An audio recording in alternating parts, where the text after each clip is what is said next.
मीराबाई को अब हमको सुनने में, कहने में, देखने में लगता है कि मीराबाई पर कितना कष्ट आया, पर मीराबाई के लिए वो कष्ट नहीं है। मीराबाई के लिए कष्ट क्या है? पिछले 2 मिनट निकल गए और मैंने ठाकुर जी का नाम नहीं कहा, ये कष्ट है उनका। आज का पूरा दिन व्यतीत हो गया, मैंने किसी संत का दर्शन नहीं किया, ये कष्ट है उनका। पिछले 2 दिन से कोई वैष्णव हमारे मेड़ता में नहीं आए, मेवाड़ में नहीं आए, मैंने प्रवचन नहीं सुना, मैंने भगवत कथा नहीं सुनी, ये चिंता है मीराबाई की। और ऐसी चिंता यदि आपको होती है तो आप वैष्णव हो, नहीं तो नहीं। बाकी की चिंताएं वैष्णव को नहीं होती। पर आज मीराबाई को चिंता हुई। क्यों? क्योंकि जब तक संकट मीराबाई पर था सह रही थी, पर अब मीराबाई की वजह से एक वैद्य की मृत्यु हुई, ऐसा उनको लगा, जबकि मीराबाई ने कुछ नहीं किया। उन्होंने विष पिया, उनको कुछ नहीं हुआ, वही 2 बूंद जिस वैद्य ने विष बनाया था उसको पिला दी राणा ने, उसकी मृत्यु हो गई। आज मीराबाई को कष्ट हुआ कि अब पीड़ा मुझसे औरों पर जा रही है। अपने ठाकुर जी के आगे एक तारा लेकर के श्री मीराबाई बैठी हैं। जिस भवन में मीराबाई रहती, बाहर पूरा परिवार वैद्य का शव लेकर के बैठा है। आपकी वजह से हमारा पति चला गया। मीराबाई एक तारा लेके बैठी अपने ठाकुर जी के सामने। हरि तुम हरो जनन की पीर, हरि तुम हरो जनन की पीर। एक बात तो भैया सिद्ध है, मैं हर कथा में कहता हूं, ठाकुर जी को पानो है ना तो गानो प्रारंभ कर दो। ये कोई अभिमानवश नहीं कह रहा हूं, लेकिन बहुत धन्य भाग्य हैं हमारी पूनम दीदी के, हमारे चित्र विचित्र बाबा के, हमारे गोपाली बाबा के, हमारी चंद्रकला मैया के। क्यों? क्योंकि स्वर सेवा करते।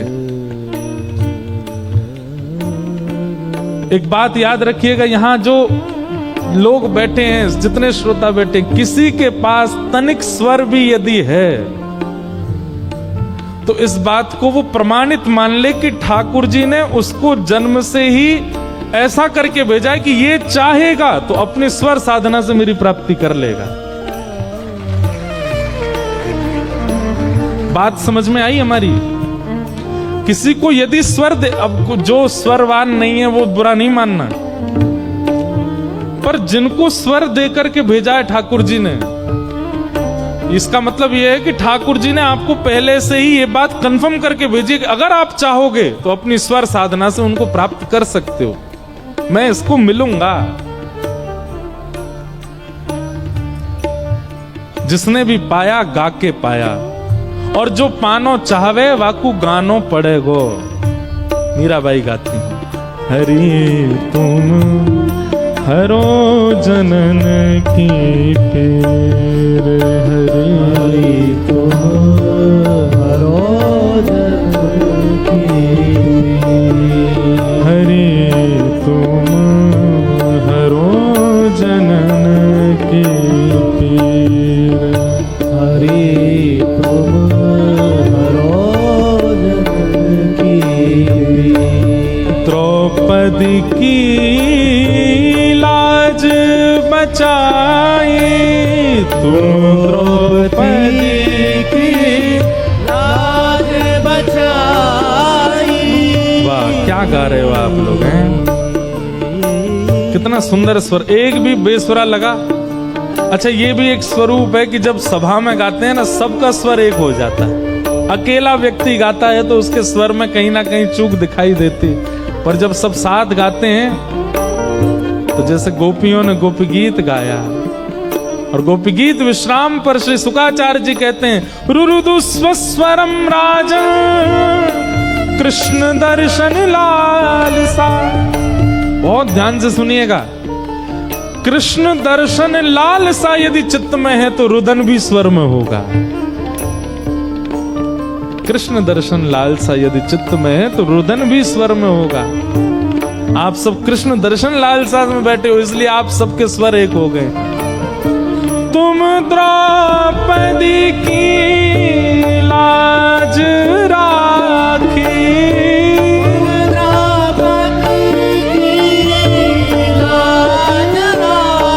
कैसे तुरत बढ़ायो चीर, तुरत बढ़ायो चीर, हरि तुम हरो जनन की पीर, हरि तुम हरो जनन की पीर, हरि तुम हरो जनन की पीर, हरि तुम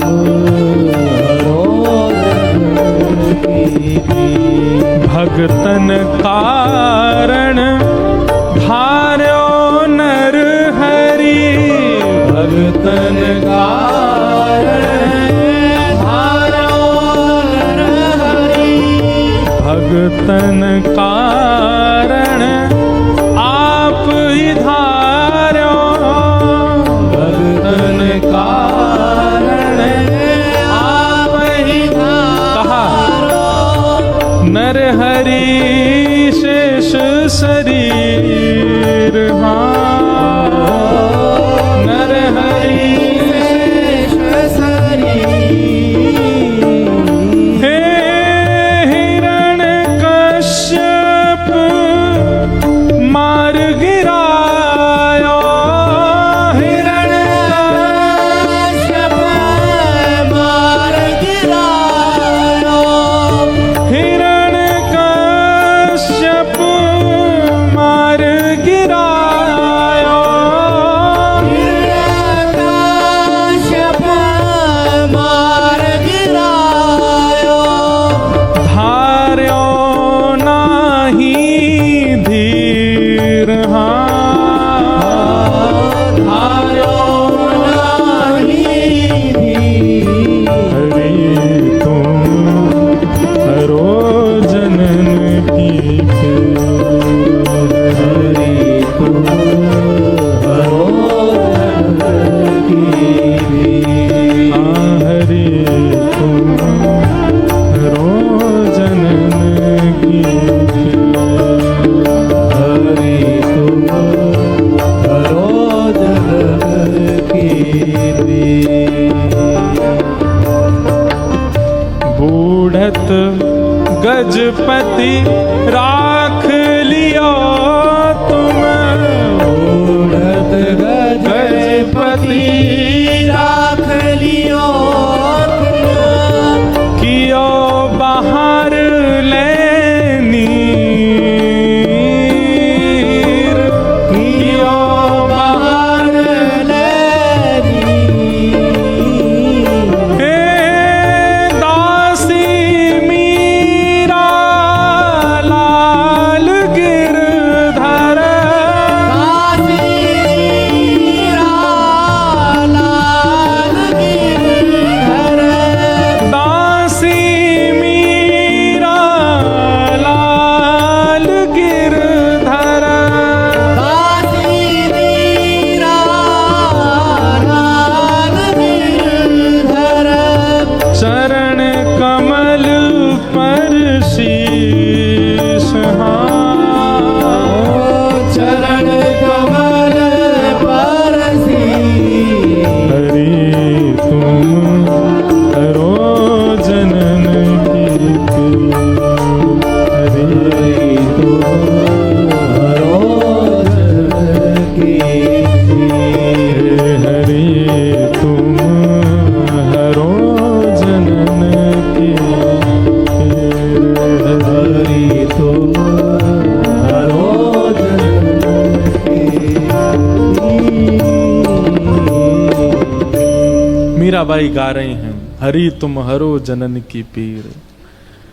और गाते गाते गाते जब उन्माद नृत्य करने लगी अपने गिरधर गोपाल के सामने, अर्धरात्रि का समय था जब मीराबाई ने गाना प्रारंभ किया और ब्रह्म वेला जैसे ही प्रारंभ हुई, बाहर शव लेकर के पूरा परिवार बैठा था वैद्य का, नीला पड़ा है शव। और यहां राणा और मीराबाई की ननद उदाबाई ये सब तमाशा देख रहे हैं। और तभी मीराबाई के नृत्य करते करते करते करते करते नेत्रों से जब अविरल अश्रुधार गिरने लगी, देखते ही देखते वैद्य का जो शरीर था वो नीलेपन से सामान्य होने लगा और थोड़ी देर में उठ करके बैठ गया, जीवित हो गया। और जितने लोग वहां खड़े थे सब मीराबाई की जय जयकार, गिरधर गोपाल की जय जयकार करने लगे।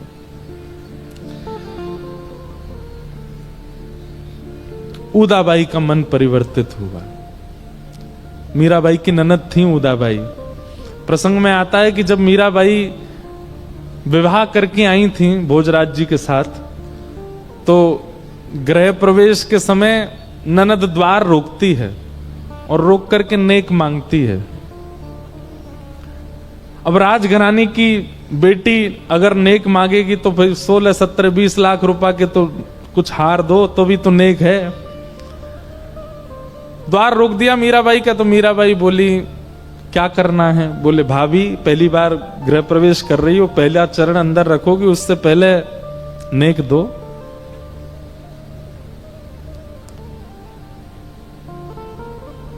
और सब वहां कह रहे थे, बोले गले का हार देंगे। अरे मीराबाई तो मेड़ता के राजकुंवर की पुत्री हैं, ये तो इतना देंगी, ये देंगी, वो दूंगी, ऐसा ऐसा सब कहने लगे। मीराबाई अपना थैला था पास में, उसमें से कंठी माला निकाली और निकाल करके उदाबाई को पहनाने लगी। उदाबाई बोली ये क्या लकड़ी की माला पहना रही हो, क्या लकड़ा पहना रही हो मेरे गले में? मीराबाई बोली ननद सा, जब मृत्यु हो जाएगी ना तो गहने होंगे ना शरीर पर, घर वाले सब उतार लेंगे, लेकिन इसको कोई नहीं उतारेगा, ये संगी रहेगा आपके। यही तारणहार है। अरे उसको पहन के नगर में घूमते हो तो नगर वाले खुश होते हैं, पर इसको पहन के नगर में घूमोगे तो श्याम सुंदर प्रसन्न होगा। ये पहनो। अब उस समय ननद को कहां समझ आ रही थी, उतार के फेंक दिया दूर। मीराबाई ने लेकर के थैला में धर लिया, लो तो अच्छा, नहीं लो तो कोई बात नहीं। आज उदाबाई का जब मन बदला, मीराबाई के पास गई, चरणों में प्रणाम करके और कहा मैंने बहुत अत्याचार किया, मैंने बहुत कष्ट दिया आपको। भाभी सा, आप जब प्रथम गृह प्रवेश कर रही थी उस समय आप एक माला मेरे गले में पहना, जिसको मैंने फेंक दिया था। आज मेरा सिर आपके सामने, वो माला मुझे पहना दो। और मीराबाई ने तुलसी माला अपने हाथ से अपनी ननद को पहनाई। लेकिन अब मीराबाई के मन में भाव है कि अब यहां नहीं रहना, लेकिन जाऊं कैसे, कोई संत आज्ञा करें। तब मीराबाई ने गोस्वामी तुलसीदास जी को पत्र लिखा और अपनी सब स्थिति बताई, उनके कारण कैसा कष्ट हो रहा है परिवार में, सब बताया। तब गोस्वामी जी ने पत्र लिख करके कहा, जाके ही न राम वैदेही तजिए ताहि कोटि वैरिसम यद्यपि परम स्नेही। आप निकल जाइए। जिसके हृदय में ठाकुर जी नहीं है उसका संग करने का कोई औचित्य नहीं है भक्त का। जिनके चित्त में ठाकुर जी विराजमान नहीं है उनका तो तुरंत त्याग कर देना चाहिए। और कैसे त्याग कर देना चाहिए? तजिए ताहि कोटि वैरिसम, अत्यंत बैरी के समान उसका त्याग कर देना चाहिए। यद्यपि परम स्नेही, चाहे वो कितना भी स्नेही क्यों ना हो, कितना भी प्रिय क्यों ना हो। मीराबाई गोस्वामी जी की बात सुनकर के तुरंत निकल गई, फिर विचार नहीं किया। और मीराबाई पहले मेड़ता आई, मेड़ता में आकर के निवास करने लगी। अच्छा एक बात, मीराबाई जब मेवाड़ से जा रही थी तो मेवाड़ में असंख्य संतों की जमात बैठी रहती थी केवल मीराबाई को देखने के लिए।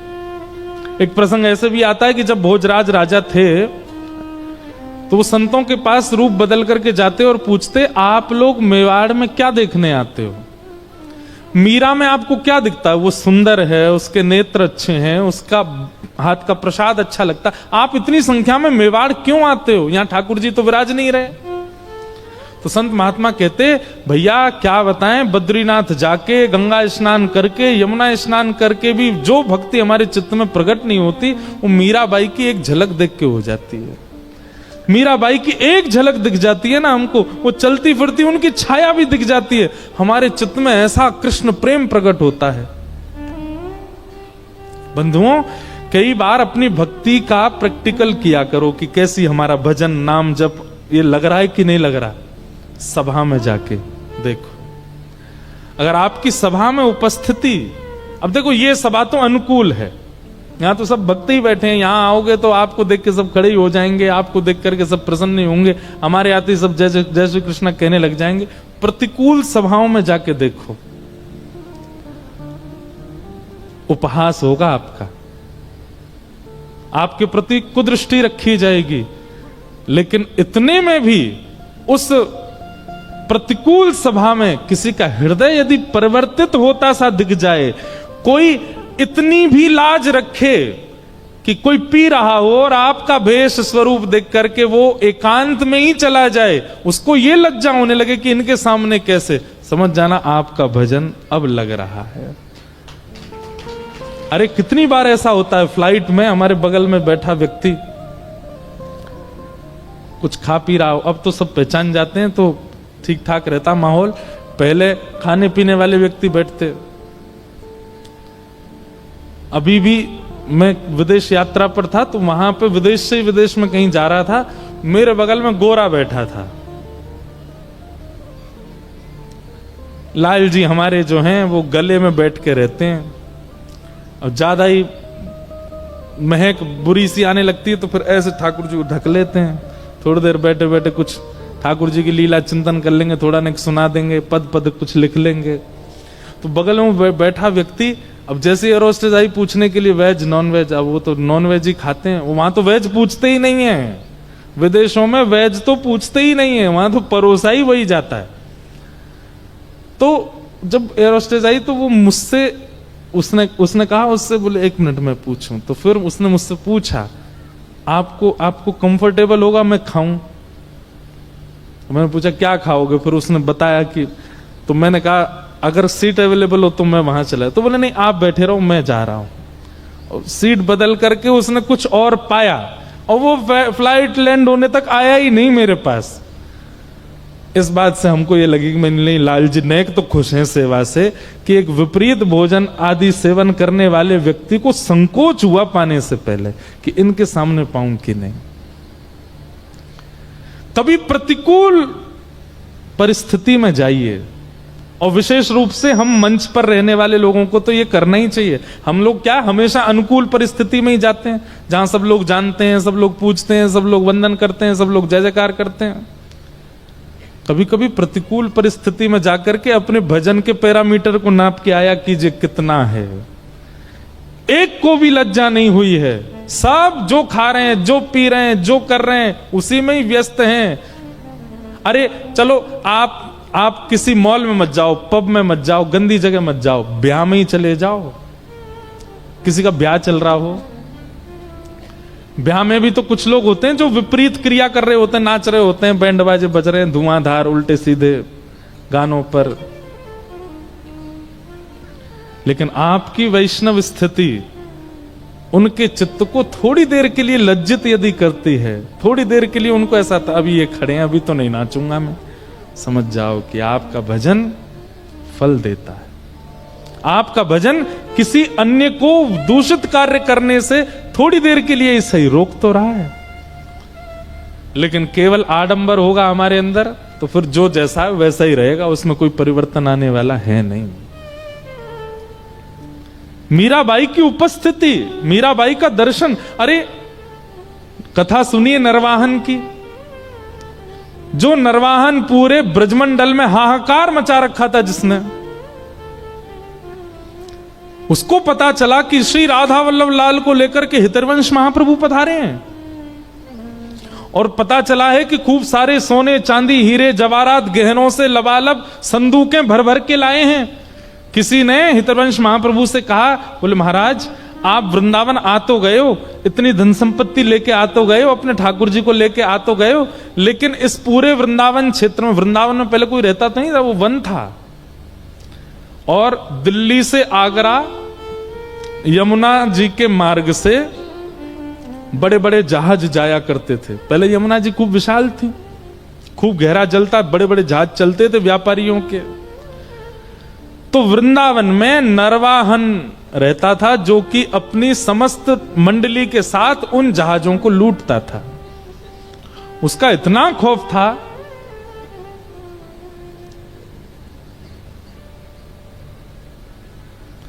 तो कई लोगों ने महाप्रभु श्री हितवंश जी से जाकर के कहा कि भगवान, यहां नरवाहन नाम का एक डकैत रहता है और वो इतना ज्यादा क्रूर है, भय गांव है वृंदावन के पास, वहां रहता था। अब नाम बदल गए होगो कि जन वही है, पता नहीं। भय गांव है महाराज जी, नाम बदल गए होगो। भय गांव में रहता था, उसका नाम ही गांव का क्या था, भय गांव। सबको भय लगता था उससे। तो महाप्रभु जी से किसी ने कहा, बोले कि आप एक बार नरवाहन से मिल लीजिए और उसको बता दीजिए कि आप ठाकुर जी लेके आए हैं और आपके पास इतनी सामग्री है, इतना धन है, कहीं वो कल को आक्रमण ना करे। हितवंश महाप्रभु बोले, हम जाएंगे उसके पास, हमारे पास ठाकुर बैठे हैं, ठाकुर की सामग्री है, हम थोड़ी जाएंगे उसके पास। और कदम्ब टेर, मदन टेर, ऊंची ठौर श्री राधा वल्लभ जी को विराजमान कर दिया। कोई मंदिर नहीं, वृक्ष के नीचे श्री कुंज में ठाकुर जी रहते थे। प्राचीन काल ऐसी सुंदर सुंदर वृंदावन की महिमा है, कभी कभी मन होता है बोलते रहें। वृंदावन की वृक्ष वल्लरियां कैसी थी पता है?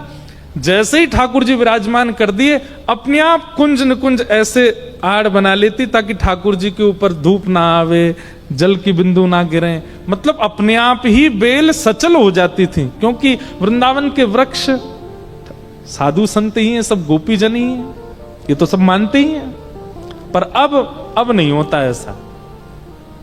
अब तो वृंदावन बिल्डिंग बन हो गया, होल्डिंग बन हो गया, भीड़ वन हो गया, भीड़ वन।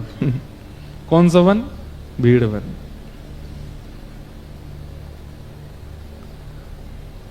मदन टेर ऊंची ठौर पर राधा वल्लभ जी विराज रहे थे और किसी ने जाके नरवाहन से कह दिया, बोले कि वो आए हैं हितवंश महाप्रभु, उनकी 2 पत्नियां हैं, उतने सारे धन लेकर के आए हैं, और हमने उनको कहा कि भैया नरवाहन को जाकर के थोड़ा बता तो दो। तो बोले कौन नरवाहन, हम थोड़ी जाएंगे उसके पास। नरवाहन को आया क्रोध, लेकर के तलवार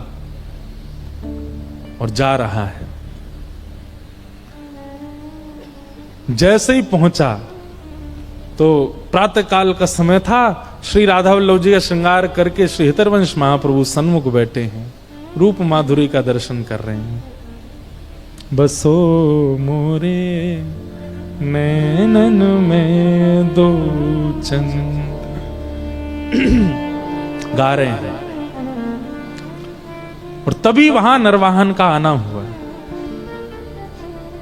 तो नरवाहन ने आकर के जो झाड़ी थी चारों तरफ, केवल एक झाड़ी को अपनी तलवार से पकड़ करके किनारे किया है, और उस झाड़ी की आवाज से महाप्रभु जी ने केवल इतना मुख पीछे किया है, आधा मुख, ऐसे पीछे पूरे नहीं मुड़े, केवल इतने मुड़े हैं। और यहां जहां ठाकुर जी खड़े इतनी पीछे, बिल्कुल पीछे नरवाहन है, केवल इतना मुख देखा महाप्रभु जी का, और इतना मुख देखते ही हाथ से तलवार गिर गई, स्तब्ध हो गया, शरीर कंपायमान होने लगा।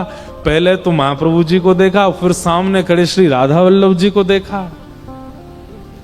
ऐसी सुंदर जोड़ी कभी देखी नहीं उसने जीवन में।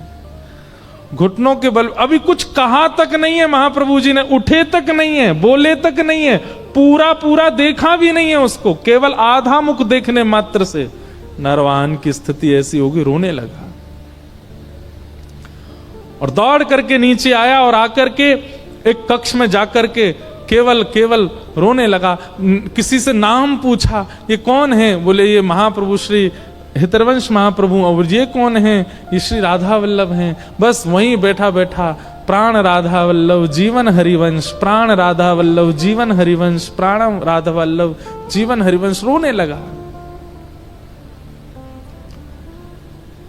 ये भजन का बल केवल आधे मुख के दर्शन से अत्यंत क्रूर परिवर्तित हो गया। हमारी उपस्थिति से किसी के चित्त में लज्जा भी ना आवे गलत करते समय, कैसा भजन हमारा। इसी बात को भीष्म पितामह से कहते हैं भगवान भागवत में कि मुझे इस बात का आश्चर्य पितामह कि आपकी उपस्थिति होते हुए भी द्रौपदी का चीरहरण कैसे कर रहा था दुशासन। क्योंकि अभी तक पितामह भीष्म की इसी बात से प्रशंसा थी कि इन जैसा भजनानंदी, इन जैसा त्यागी, इन जैसा विरक्त कोई नहीं है। लेकिन ठाकुर जी ने छोटी सी बात कहकर के पितामह भीष्म को आईना दिखाया। लज्जा नहीं हुई दुशासन को आपके सामने द्रौपदी का चीरहरण करते समय। कहीं ना कहीं आपका भजन जिसका आप गुमान करते हैं, आपका त्याग, आपका बाल ब्रह्मचर्य जिसका आपको अभिमान होता है, मत करिए। आपकी उपस्थिति से कोई लज्जा नहीं हुई दुर्योधन को, दुशासन को। युद्ध हुआ बात अलग है, उन्होंने पांडवों की राजगद्दी हड़प ली बात अलग है, पर एक नारी को निर्वस्त्र किया जा रहा था और आप वहां बैठे थे। किस बात का अभिमान है आपको? एक व्यक्ति के चित्त में लज्जा तक प्रकट नहीं कर पाए आप। तब भीष्म पितामह बोले कि बात सत्य है। तो इसका मतलब ये प्रमाणित बात है कि आपका भजन आपकी उपस्थिति से आपके दायरे को क्रिएट करता है। अगर उस दायरे में आने वाला व्यक्ति तनिक भी लज्जा ना करता हो दूषित करने में, तो आपका भजन व्यर्थ है। आज हमारे वृंदावन के पूज्य श्री प्रेमानंद जी महाराज हैं, जब वो निकलते हैं, आप उस समय वहां बैठे लोग या लाखों की तादाद में जो उपस्थित व्यक्ति हैं, वो परिवर्तित हो जाते हैं। उनका चित्त मलिन था, वो शुद्ध होने लग जाता है, वो अपने दूषित कार्यों को छोड़ने लग जाते हैं। कैसे? क्योंकि कहीं ना कहीं एक महापुरुष का भजन उसकी उपस्थिति से प्रकट हो रहा है।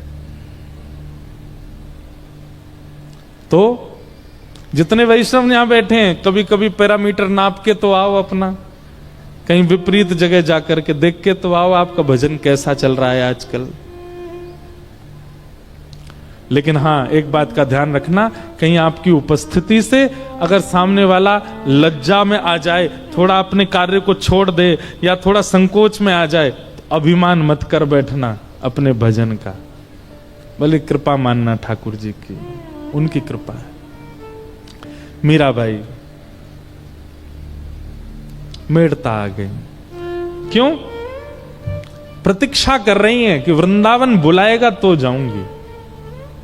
मैं ये बात कहता हूं कथा में कि आप ऐसे मत चले जाया करो मुंह उठा के।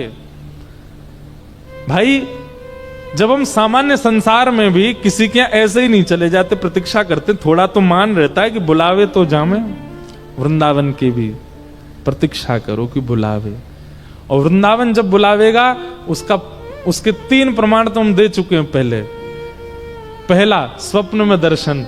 दूसरा, वृंदावन से कोई प्रसाद आपके घर सहज आ जाना। तीसरा, कोई ब्रजवासी आपके नगर में आ जाए।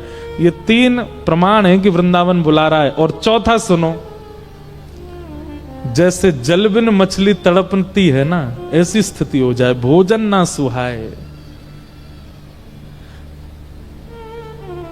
अष्ट सखा गाते हैं, माई मेरो मन हरो, सांवरो घर अंगना ना सुहावे। ना सुहाए कुछ भी, कोई कितनी भी बढ़िया वस्तु कुलचे लाके धर दे आपके सामने, नहीं भारा हो, अब तो वृंदावन जाना है। कोई कितनी भी सुंदर वस्तु दे दे, आपकी स्थिति नहीं, अब तो वृंदावन जाना है। बस रह ना पा रहे हो तब जाओ वृंदावन। मीराबाई अब उस स्थिति की प्रतीक्षा कर रही हैं। कब हो मिले पिया मो। मीराबाई के सुंदर पदों में एक मेरे को ये बहुत भाता है, ध्यान से सुनना। कब मिले पिया मोरा गोविंद, कब मिले पिया मोरा गोविंद, कब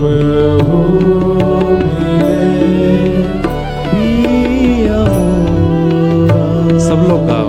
गोविंद कब मिले पिया गोविंद कब मिले पिया मोरा गोविंद, कब पिया मोरा गोविंद, कब मिले पिया मोरा गोविंद, कब मिले पिया मोरा। ओ चरण कमल को हंस हंस देखूं, चरण कमल को हंस हंस देखूं, चरण कमल को हंस हंस देखूं, चरण कमल को हंस हंस देखूं, राखूं नैना मेरा गोविंद, राखूं नैना मेरा गोविंद, कब मिले पिया मोरा, पिया मोरा, पिया मोरा गोविंद, कब मिले पिया मोरा गोविंद, कब मिले पिया मोरा। मीराबाई कहती है, हाँ निरखण को मोहे चाब घनेरो, निरखण को मोहे चाव घनेरो, कब देखूं मुख तोरा गोविंद, कब देखूं मुख तोरा गोविंद, कब मिले पिया मोरा, पिया मोरा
सवेरा गोविंद मिले तू मीत सवेरा गोविंद कब हो मिले पिया मोरा पिया मोरा पिया मोरा गोविंद कब हो मिले पिया मोरा गोविंद कब हो मिले पिया मोरा पिया मोरा हो मीरा के प्रभु गिरधर नागर मीरा के प्रभु गिरधर नागर मीरा के प्रभु गिरधर नागर मीरा के प्रभु गिरधर नागर मीराबाई तब ये पद गाती हैं जब तक वृंदावन मिला नहीं, व्याकुल हैं बहुत, अपने हृदय से लगा करके प्यारे गिरधर गोपाल को एकांत में बैठी रहती हैं।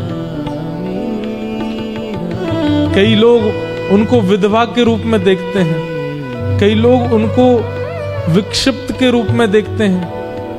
कई बार तो छोटे छोटे बालक घूमते घूमते अगर मीराबाई के पास आ जाते तो माता पिता पकड़ के ले जाते। एकांत में रहती हैं मीराबाई और बस प्रतीक्षा कर रही हैं। कितनी लंबी प्रतीक्षा है, अभी भी इतनी यातना, इतना सब कुछ सहने के बाद भी वृंदावन नहीं मिला है, लेकिन विश्वास डगमगाया नहीं है मीराबाई का।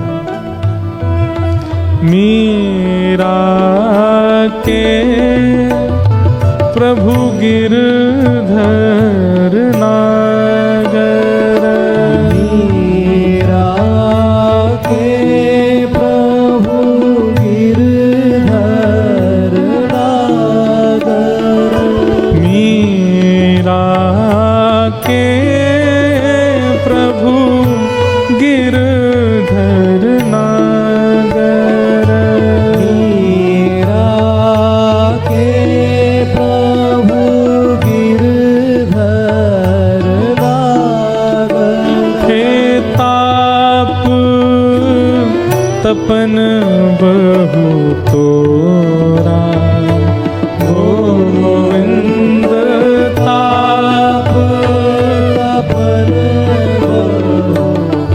हे श्याम सुंदर। मीराबाई कभी कभी व्यंग में बोलती हैं, क्या सबसे ज्यादा गर्म ताप यदि किसी का है ना तो वो कृष्ण से प्रेम करने का है। कोई यदि गर्म वस्तु पकड़ करके अपना हाथ उछा देता है पीछे को, मानो जैसे जल गया हो, मीराबाई देख के हंसती है। अभी कृष्ण ने प्रेम की ताप नहीं दी है तुझे, ये सामान्य ताप तो अब मुझे पीड़ा ही नहीं देते। अब मीराबाई को ताप से रुदन ना होके अब हंसी आती है, लेकिन अड़ी हैं, खड़ी हैं सब सहने को। ताप तपन बहु तोरा गोविंद ताप तपन बहु तोरा गोविंद कब हो मिले पिया मोरा पिया मोरा पिया मोरा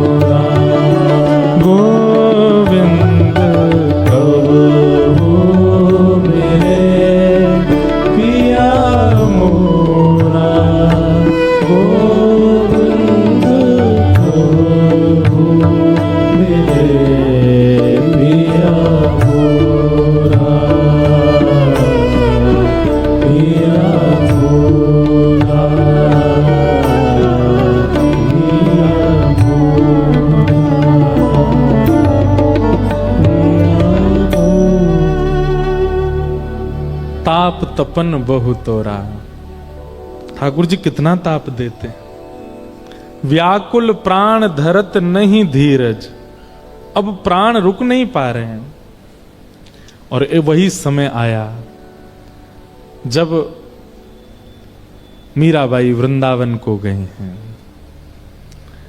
अब मीराबाई के साथ कुछ ऐसी दासियां तो नहीं कहेंगे, सखियां हैं जो कृष्ण प्रेम में हैं। मीराबाई का सत्संग नित्य सुनती थी और उन्हीं के जैसी, उन्हीं के भाव में रम गई। वे भी अब वृंदावन को जा रहे हैं। कहते हैं कि वृंदावन के मार्ग में मीराबाई कितनी बार बेहोश हुई किसी को नहीं पता। ज्यों ज्यों वृंदावन समीप आता है और जैसे जैसे वृंदावन समीप आ रहा है, ये बात मीराबाई सोचती हैं, मूर्छा आ जाती है, मूर्छित हो जाती है। प्रेम की उस स्थिति में है मीराबाई। समय इतना नहीं लगना था, लेकिन बहुत समय लगा वृंदावन पहुंचने में, क्योंकि ज्यों ज्यों वृंदावन समीप आवे त्यों त्यों मूर्छा आ जाती है। पहुंच गई मीराबाई वृंदावन और सेवा कुंज के पास में वहां मीराबाई निवास करती हैं। संतों के दर्शन नित्य करने जाती हैं, महत्पुरुषों के दर्शन करती हैं, ठाकुर के दर्शन करती हैं, मंदिरों में जाती हैं। श्री गिरधर लाल जी का, गिरिराज जी का दर्शन किया, बिहारी जी का, सबका दर्शन करती हैं। यमुना पुलिन पर बैठी रहती हैं। अनेक लीलाएं मीराबाई की फिर वृंदावन में हुई। अकबर बादशाह को पता चला तो वो भी आए तानसेन के साथ, रूप बदल करके। लेकिन मीराबाई पहचान गई उनको और उन्होंने भी आकर के फिर मीराबाई के इस भाव को प्रणाम किया। इस प्रकार मीराबाई रहने लगी। फिर एक कथा आती है, तो वो बहुत गूढ़ कथा, कि मीराबाई को एक दिन फिर नुकुंज का दर्शन हुआ। रात्रि में नित्य ही उनको अनुभव तो होते थे, कभी सुगंधी का अनुभव होता था, कभी नूपुरों की ध्वनि का अनुभव होता था, कभी वंशीनाद का अनुभव होता था। एक दिन कुछ अनुभव हुआ मानो किसी ने पुकारा हो, और आधी रात मीराबाई चल दी पीछे। तभी निधिवन राज में प्रवेश कर गई और वहां अनेक सखियां सहचरियां हैं। कोई पुष्प संवार रही हैं, कोई गुलाब जल छिड़क रही हैं, कोई चौका कर रही हैं, कोई सेज सजा रही हैं, कोई आरती सजा रही हैं, कोई पकवान बना रही हैं। और मीराबाई सबको देखें, इतनी सुंदर हैं सब, और सब मीराबाई को देख के गए, अरे माधवी तो आ गई। अपना नाम माधवी सुनकर के मीरा थोड़ी चकित होती हैं। ये सब मुझे माधवी क्यों बोल रहे हैं? और ये ऐसी अद्भुत कुंज, ये ऐसे अद्भुत साज, ये ऐसे अद्भुत पुष्प, ये पहले तो मैंने कभी देखे नहीं। ये सब मुझे माधवी क्यों कहते हैं? तभी एक द्वार खुला और उस द्वार के भीतर से पीतांबरी पहने, श्याम सुंदर नीलांबर धारण की हुई हमारी किशोरी जी, दोनों युगल सरकार का जैसे ही आगमन हुआ, पूरी सभा सुगंधित हो गई। सब नतमस्तक हो गए, जय जयकार करने लगे, पुष्प वृष्टि करने लगे। और मीराबाई उस छवि को देख करके स्तब्ध हो गई। ठाकुर जी सब सखियों की ओर देखते हुए जा रहे हैं। किशोरी जी गले में गलवैयां डाल करके चल रही हैं। स्तब्ध सी खड़ी है मीरा, और ठाकुर जी मीरा को जैसे ही देखते हैं, प्रथम दृष्टि मिली है मीरा से, और ठाकुर जी किशोरी को कहते हैं, देखो किशोरी जी माधवी खड़ी है। मीराबाई का शरीर ठंडा पड़ गया, रोम रोम पुलकित हो गया, नेत्रों से अश्रु गिर रहे हैं पर पलक झपक नहीं पा रही है। ठाकुर जी समीप नहीं गए, बस दूर से ही कही किशोरी जी से, देखो माधवी आई है। और ठाकुर जी जाकर के सेज पर विराज गए। सब सखियां अपनी अपनी सेवा में लगी हैं, अकेली माधवी दूर खड़ी है, कुछ पता नहीं क्या करना है।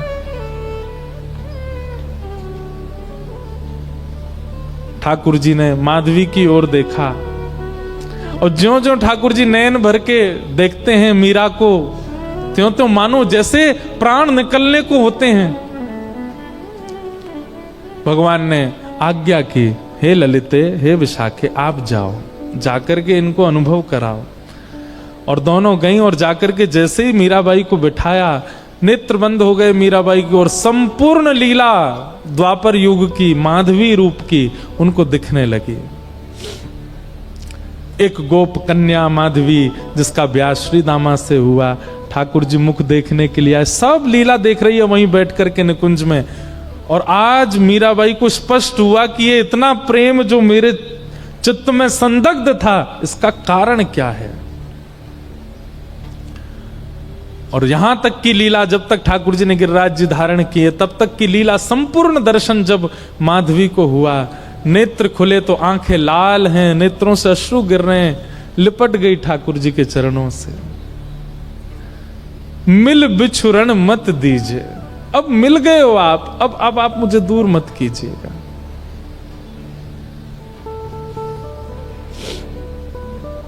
ठाकुर जी कहते हैं अभी बहुतों का कल्याण आपसे होना है, इसलिए आपको वापस जाना होगा। मीराबाई खूब रोई, खूब मना किया, पर ठाकुर जी बोले अभी आपसे बहुतों का कल्याण होना है, आपको जाना पड़ेगा। और निकुंज में जाके सब दर्शन करके मीराबाई वापस आई और वापस फिर वृंदावन में रही। अब मीराबाई और अंतर्मुखी हो गई, अब ज्यादा चर्चाएं नहीं करती हैं, ज्यादा किसी से मिलती नहीं है। धीरे धीरे मीराबाई की ख्याति इतनी बढ़ने लगी कि भीड़ होने लगी मीराबाई को देखने वालों की, कीर्तन संकीर्तन सत्संग सुनने वालों की।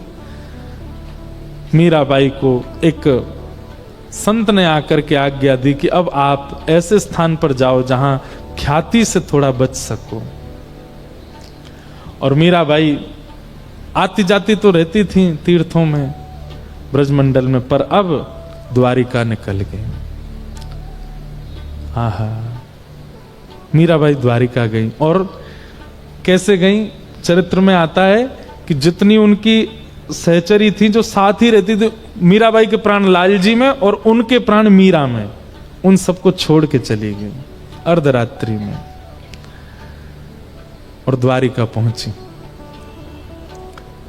द्वारिका में जाकर के जब द्वारिकाधीश का दर्शन किया मीराबाई ने, वहां तो ठाकुर जी दुल्हा राजा है ना, और वही सेव्य है मीराबाई के। मीराबाई तो दुल्हा राजा को ही पूछती हैं। द्वारिकाधीश को देख करके मंद मंद मुस्काती हैं, खड़ी रहती हैं, आनंद करती हैं, संतों से वहां कथा सुनती हैं, चरित्र सुनती हैं, कभी कभी स्वयं बैठ करके भी कभी चरित्र गान संकीर्तन करती हैं। ऐसा वर्णन आता है कि महादेव रूप बदल करके आते थे और मीराबाई के पास एक साधु का वेश धारण करके आते, और कभी कभी ठाकुर जी के कुछ कुछ भाव और कुछ कुछ संदेश, जैसे मतलब संदेशात्मक चरित्र सुनाते। मीराबाई तब सुनती तब तो लगता था कि ये चरित्र है, लेकिन जब वो चले जाते तब बाद में उसको लगता कि ये तो मेरे किसी प्रश्न का उत्तर था, ये तो मेरी संशय का समाधान था, ये तो मानो मैंने पूछा ठाकुर जी से, उनका प्रत्युत्तर था। वो महादेव ही आते थे मीराबाई के पास। और ऐसा भी वर्णन करते हैं कि मीराबाई जब बैठती थी, कभी कभी सत्संग करती, तो अनेक लोग आते थे, तो उनमें से कोई जिज्ञासु कोई पूछता था, तो जैसे आज कोई नीली साड़ी वाली आई, उन्होंने कुछ पूछा, मीराबाई ने उनका समाधान किया। अब शाम को मीराबाई जब दर्शन करने जाती द्वारिकाधीश के, तो वहां कभी रुक्मणी जी की वही साड़ी दिखाई देती, ये स्पष्ट होता रुक्मणी जी ही आई थी, सत्यभामा आती थी, कभी दाऊ दादा रूप बदल के आते। द्वारिका के मतलब द्वापर के सब जन मीराबाई का सत्संग सुनने आते, पर मीराबाई को पता नहीं चलता था। बहुत सुंदर, द्वारिका में भी खूब लीला हुई मीराबाई के साथ।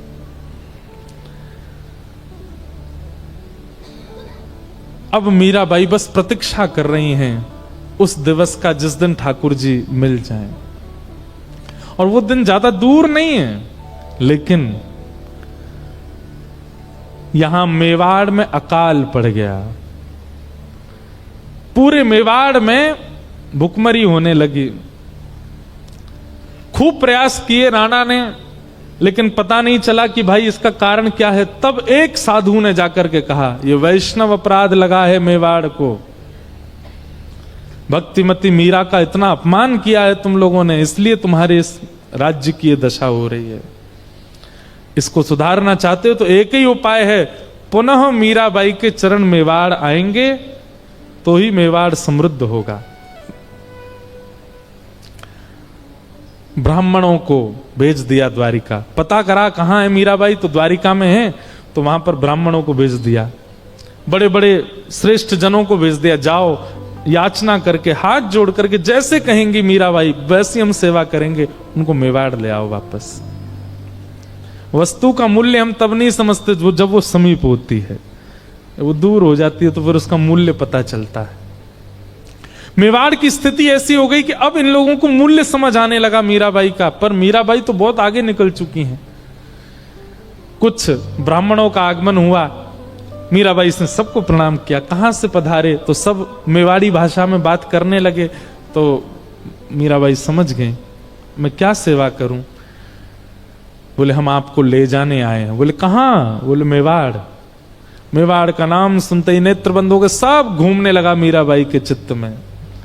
घबरा गई मीराबाई, नेत्र सजल हो गए। मैं हाथ जोड़ती हूं,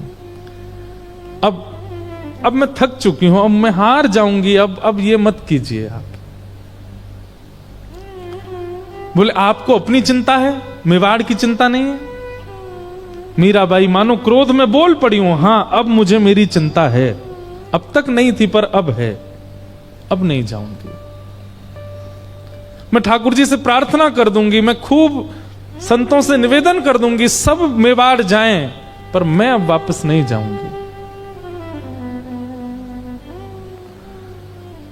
राणा ने कहा था यदि मीराबाई ना माने तो अनशन व्रत पे बैठ जाना, मृत्यु पर्यंत कैसे भी आना पड़े मीरा को। ब्राह्मण बोले अगर आप वापस मेवाड़ नहीं जाएंगी तो हम मृत्यु पर्यंत प्राण त्याग देंगे, अनशन व्रत करेंगे, अन्न नहीं खाएंगे। मीराबाई चरणों में गिर गई, मैं आपसे प्रार्थना करती हूं मेरी स्थिति भी समझिए, मेरी स्थिति मनस्थिति अब वापस जाने की नहीं है, आप मेरी बात भी तो मानिए। घोर संकट आ गया मीराबाई के पास, एक तरफ तो वापस मेवाड़ जाने की स्थिति, दूसरी तरफ अब मिलन कुछ दूर ही है। ठाकुर जी कितनी परीक्षा लेते हैं।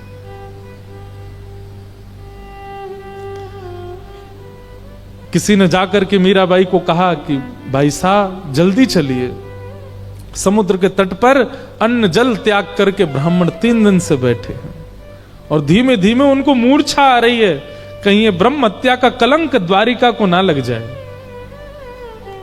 अब तो द्वारिका के लोग याचना करने लगे और मीराबाई को इस दृष्टि से देखने लगे कि ये चली जाए यहां से, ये जाएंगी तो हमारी द्वारिका ब्राह्मणों के अंत से बच जाएगी। मीराबाई दुविधा में है, अब क्या करूं। मीराबाई गई, प्रसाद बना करके लेकर के गई और उन ब्राह्मणों के सन्मुख पधराया। प्रसाद देख करके ब्राह्मण प्रसन्न हो गए, बोले अच्छा आप राजी हो गई चलने को, इसीलिए प्रसाद लाई हूं। मीराबाई कहती हैं कि मैं अपने मन से कुछ नहीं करती, मेरे लाल जी जो कराते हैं मैं वो करती हूं। आप प्रसाद पाकर के अपना व्रत तोड़िए और मुझे 1 दिन का समय दीजिए, मैं ठाकुर जी से अंतिम बार पूछना चाहती हूं, यदि वे आज्ञा दे देंगे तो मैं चलूंगी। ब्राह्मणों ने अपना अनशन तोड़ दिया और मीराबाई पूरी रात सोई नहीं, कितनी रात सोती नहीं है वो तो बस द्वारिकाधीश से वंदन कर रही हैं कि नाथ मैंने आज तक आपसे कभी याचना, मीराबाई ने कभी नहीं कहा, वो गाती जरूर हैं कि मुझे आप दर्शन दो, पर कभी ठाकुर जी के आगे जिद नहीं करती कि आप प्रकट हो जाओ, जैसा आपको रुचि लगे।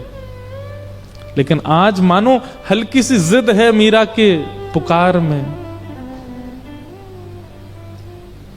ब्रह्म मुहूर्त का समय, पूरी द्वारिका इकट्ठी हो गई है, सब देखने को तैयार हैं आज क्या होगा।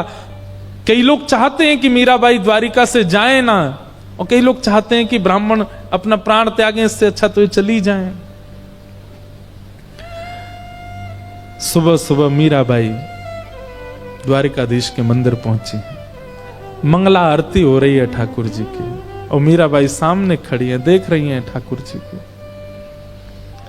ब्राह्मण बोले पूछ लीजिए ठाकुर जी से क्या आज्ञा है।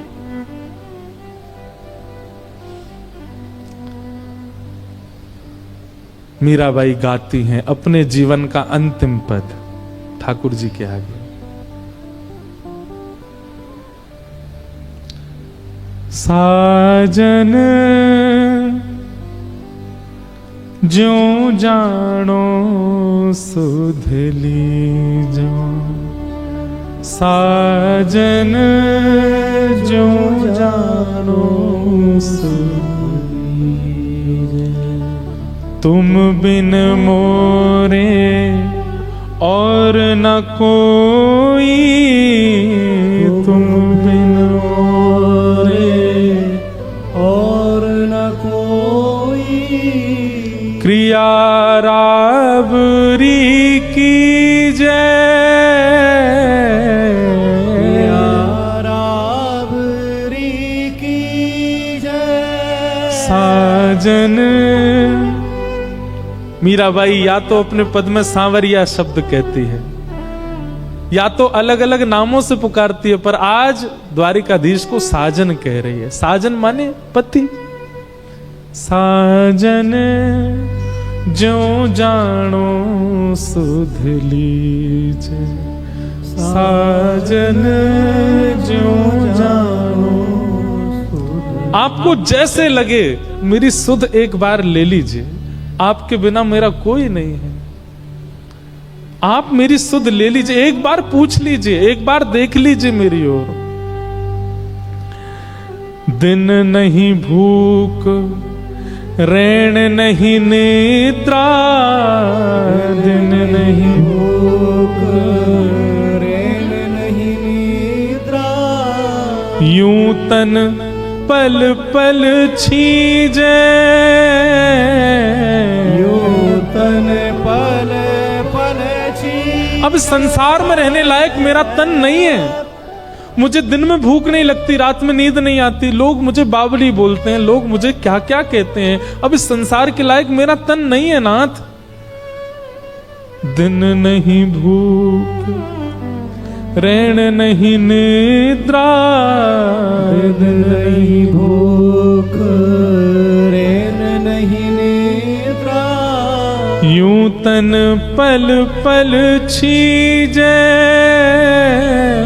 यूं तन पल पल छीजे। मीरा के प्रभु मीरा मिल बिछुरण मत दीजे, मिल बिछुड़न मत दीजे। साजन ज्यों जानो सुध लीजे, साजन जो जानो सुध लीजे। और गाते गाते गाते गाते मीराबाई बढ़ती जा रही है द्वारिकाधीश की ओर। रो रही है, नेत्रों से अविरल अश्रुधार गिर रही है। लाखों लोग चारों ओर से घेर के खड़े हैं। मिल बिछुरण मत दीजे, मिल बिछुरण मत दीजे, मिल बिछुरण मत दीजे। अब मिलने की स्थिति, अब बिछड़ने मत दीजिए नाथ। और मीराबाई जैसे ही गर्भगृह की मुख्य देहली पर पहुंची, मंगला में ठाकुर जी एक माला में रहते हैं, छोटी सी पाग पहनते हैं, एक वस्त्र में रहते हैं, लेकिन तभी एक तेज पुंज प्रकट हुआ। सहरा पहन करके, सुंदर दुल्हा का भेष धारण करके श्री द्वारिकाधीश प्रकट हो गए हैं। एक दिव्य तेज प्रकट हुआ। सब जितने लोग वहां खड़े थे, सबके नेत्र मानो जैसे सीधा सूर्य का प्रकाश नेत्रों में पड़ा हो। सबने अपने नेत्रों के आगे हाथ कर लिए और उस दिव्य पुंज के साथ मीराबाई प्यारे द्वारिकाधीश में विलीन हो गए। बोलो भक्त वत्सल भगवान की। जैसे ही वो तेज पुंज समाप्त हुआ, सब लोग देखने लगे तो मीराबाई अंतर ध्यान, पुजारी आदि सब द्वारिका के लोग खोजने लगे, मीरा कहां गई, मीराबाई कहां गई। तभी देखा धीमे धीमे मीराबाई के वस्त्र का एक अंग धीमे धीमे ठाकुर जी के भीतर प्रवेश कर रहा है। पुजारी जी दौड़ करके गए, ठाकुर जी के वक्ष के पास जाकर के उस वस्त्र के भाग को खींचना चाहा, लेकिन मीराबाई ठाकुर जी में विलीन हो गई। मीरा के प्रभु गिरधर नागर, मीरा के प्रभु गिरधर नागर, मिल बिछुरण मत दीजे, मिल बिछुरण मत दीजे, साजन जो जानो सुध लीजे, साजन जो जानो सुध लीजे। सब देखते रह गए और मीराबाई प्यारे ठाकुर जी में विलीन हो गए। बोलो भक्त वत्सल भगवान की जय। भक्तिमती श्री मीराबाई की जय। द्वारिकाधीश की जय। प्यारे गिरधर लाल की जय। भक्त और भगवान की जय। हरिहर मिलन महोत्सव की जय। जय जय श्री राम, जय जय श्री राम, जय जय श्री राम। और इस प्रकार मीराबाई ठाकुर जी में विलीन हुई। सब देखते रह गए।